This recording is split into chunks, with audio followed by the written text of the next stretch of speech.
Hey guys, welcome to Fistful of Dice. My name is Matt, and this is going to be kind of a rambly meta video about the channel, about the community, but more so than anything, this is going to be a video response, and it's a video response to Chepe Fontrodden, who made a video about the lack of video responses, who made a video about the lack of direct discussion happening between video producers in the RPG community on YouTube, otherwise known as the RPG Brigade. And a few other people did videos on this. I saw Same Old G's video, and I saw Null Inquisitor, and there may have been a couple others. Oh, Red Dice Diaries responded as well. And, you know, to a certain extent, the discussion on the video has been, you know, why is there less vlogging happening? Why is there less just people turning on the camera and just talking to the camera? Which is, for those of you who don't know, kind of how this community started out. And the response has been, well, you know, it's the holidays. People are less inclined to make videos, you know, it's just the ebb and flow of the community. People are still kind of burned out because of Brigade Con and stuff like that. So, you know, obviously there's going to be a little bit of, you know, a drop off at that point. But more so than that, I think the discussion has been, no, what happened to the vlogs? What happened to people just talking? Not necessarily why are there fewer videos in the community, but why are there fewer videos of this type? And the discussion is kind of taken off from there, and has become more about the state of the community and the different types of video producers that are out there. And I think Same Old G did a good job of kind of breaking it down, where it's like, you know, there are video producers who want to discuss, there are video producers who want to teach, there are video producers who want to make money, who want to get views, who want to get subscribers, and things like that. And so all of this discussion going on has really sort of made me, you know, going into this new year, Happy New Year, by the way, it's New Year's Eve, going into 2015, kind of looking at my channel and where it is, where it's going, and if I'm happy with it and what I'm doing for and with the community. So I'm going to talk at you for a little bit. This is going to be a old school, original Fistful of Dice style video where I am just talking at the camera, which I haven't done one of these in a while. So when I first started this channel, it was a way to interact with other video producers. So I wanted to be able to respond and take part in the discussion with people who are making videos. And at the time, I was watching a lot of like Dungeon Master Johnny and Gentleman Gamer and Main Man and Samwise 7 RPG, you know, guys like this, you know, the OGs, if you will, you know. And so, you know, if you look back at my older videos, there are a lot of videos where I'm not necessarily presenting a topic for an audience. More so, I'm directly addressing something that's been brought up in another video, something that's been brought up on a post on Facebook, or something like that, and sharing my thoughts, my take on it. But the channel has obviously moved away from that and is more of a, I don't want to say educational, but it's more of a informative thing, where it's like, hey, are you new to the hobby, or are you looking for ways to enhance your game to make less prep, less work for yourself as a game master? Then come check the channel out. And in addition to that, it's, live plays and stuff like that. So it's become more of what I envisioned for the channel, if that makes sense. But it's also lost a little bit of that community aspect. And that's the way that a lot of these channels were a couple of years ago, but it's over 2 years ago now. When I first started making videos, was people talking. And at the time, there were, a couple hundred members of the brigade, and of that, maybe, 3-4 dozen people making videos on a regular basis. The community has exploded since then, and there are people in our community that have, more than 10,000 subscribers. I know the Gentleman Gamer, I think, is over 10,000, and myself, I'm coming up on, I think I'm at 7,500 right now, which is, insane. But there was a certain point a couple of years ago when some channels started really collecting a lot of viewership and a lot of subscribers and a lot of attention. And it was cool. It was like all of a sudden we had this validity. We had this sort of this assurance that what we were doing was helpful. All of a sudden, people were coming from outside of our little community. They were coming into the community from outside of it and watching our videos. We were helping people get into the hobby. We were teaching people, as best we could, the techniques and the tips and the tricks that we had for doing certain things in RPGs and tabletop.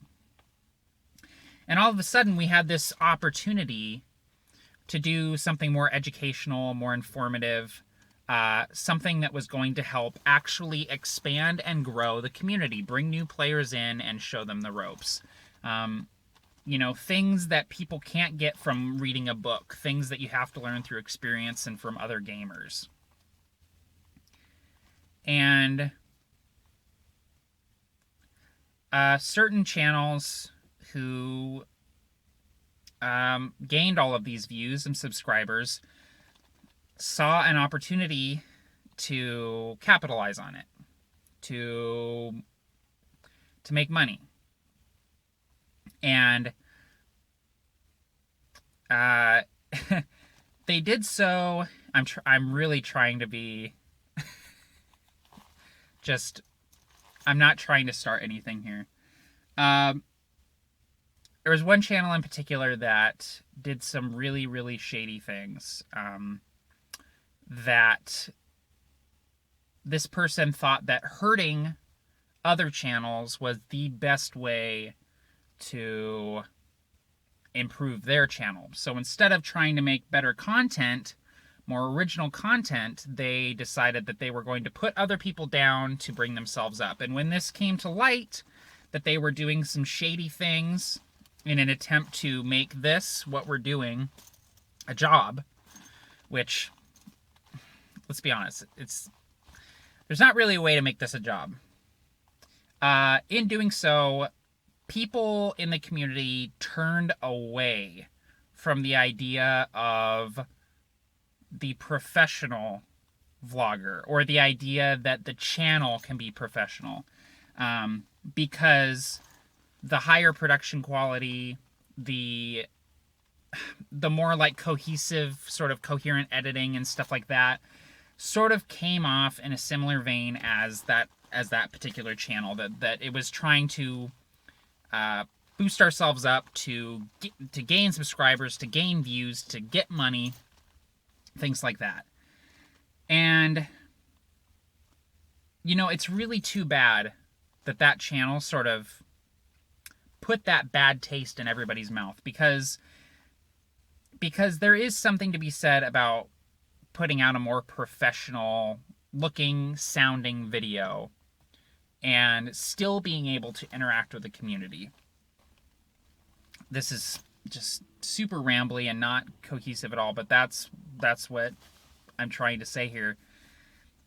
is I think I can do a better job of doing what I'm doing, where I'm trying to be informative and educational and presenting topics and teaching people and learning and just putting my thoughts out there, while also still keeping a community aspect, interacting with people, discussing, making video responses, putting the call out for video responses. And I say video responses lightly because video responses don't technically exist anymore. YouTube took that feature away because it was too nice. It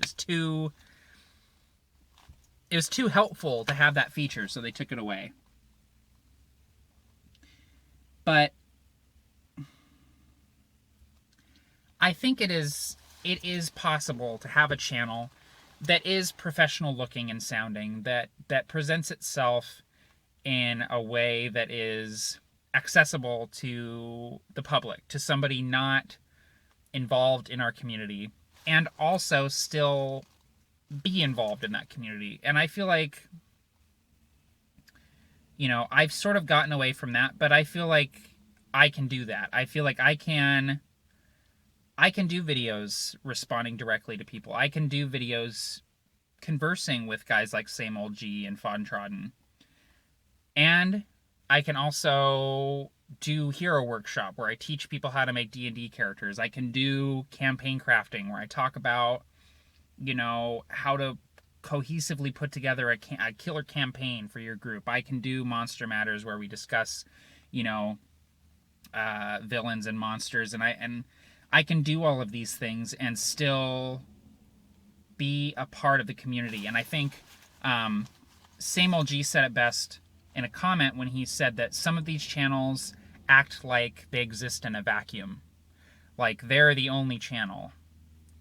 They don't refer to other channels. They don't promote other channels. They don't respond to other channels. And I think that is true of some channels, but not any that I subscribe to. Not any that I listen to or watch or interact with. Because no man is an island, and no channel in this community exists in a vacuum. It's like, take for example Dungeon Master Johnny. He doesn't consider himself to be a part of the Brigade, just because of some stuff that went down, a couple years ago. But members of the Brigade still interact with him, and he still interacts with members of the Brigade. He just doesn't choose to associate himself with the label of the RPG Brigade. But for instance, like, not even he exists in a vacuum, even though he doesn't consider himself to be a part of the greater Brigade community.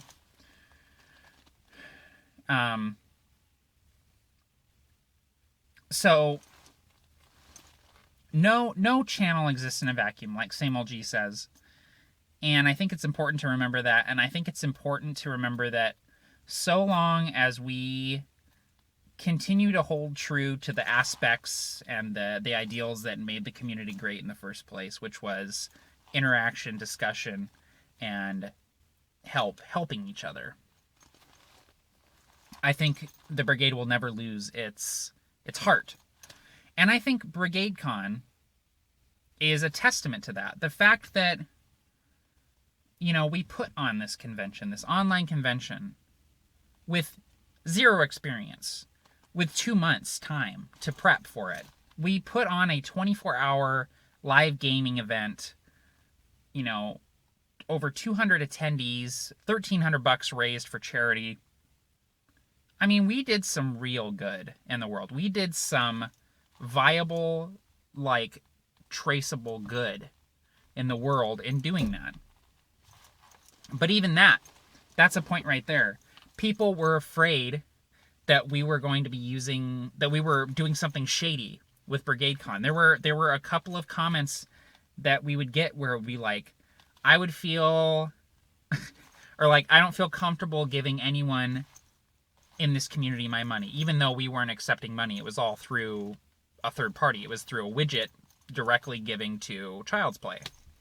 But still, because of that experience, a year or two ago with that certain channel that did some shady things, people still are hesitant and unaccepting of channels that are trying to,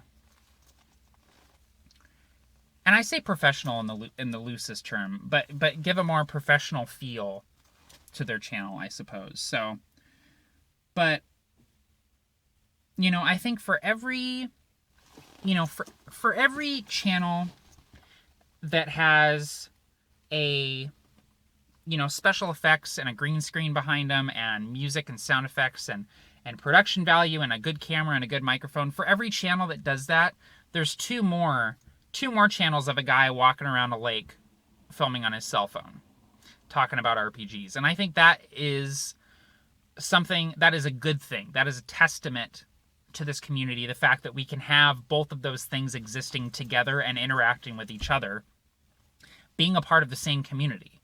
That's amazing to me. That's really cool. And yeah, some of the channels that are a little bit higher production value might get more subscribers and viewers, and that is simply because people are more apt to click on and stay on a video that has those aspects. But that doesn't mean that those videos are of a higher value to the discussion.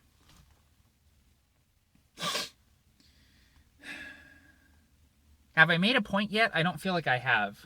I'm a little rusty at this whole vlogging thing. I'm used to being able to collect my thoughts and then edit that out, but I'm not going to edit this video at all. So I suppose the point I'm trying to make is vlogging is not dead. But the community is kind of in this weird growing pains stage where there are a handful of channels that are really taking off. And really taking off, I mean, in the grand, like, relative to the community. None of our channels are ever going to get 1 million subscribers. None of our channels are ever going to get, are we ever going to be able to do this as a full-time job? No, probably not. Let's get real here, people.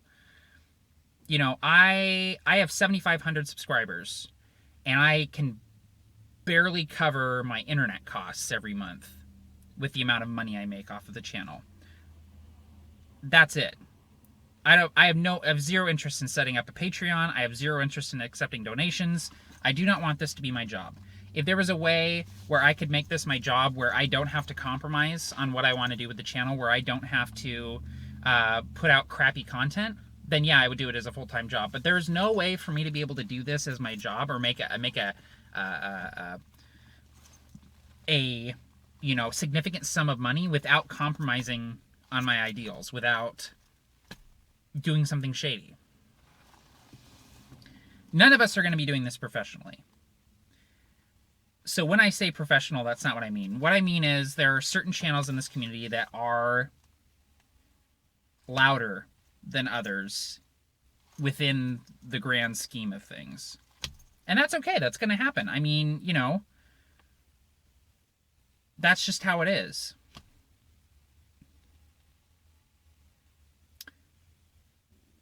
So yeah. Did I make a point? The point is this. The brigade is alive and well. The community is thriving. There are more people involved in live games and talking with one another on a daily basis than has ever been before. And the only reason why it feels different is because it is different. And that's okay. It's not bad. But yeah, I think I'm going to make an effort to do more vlogs, to respond more to people in video form. Because I do miss it to a certain extent. I do miss the off-the-cuff sort of rambling. I don't miss... This video was just crap, but I want to get back to that a little bit. So, 2015.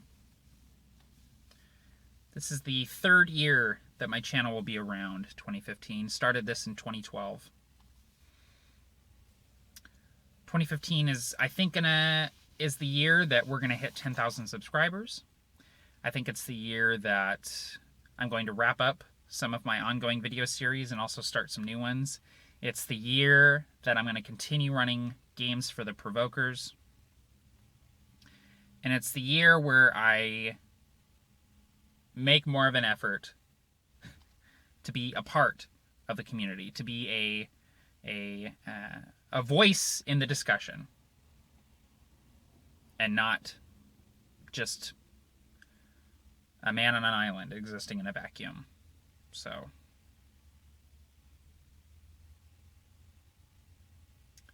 Happy New Year, everybody. May your dice always roll well. Take care, and happy gaming, everyone.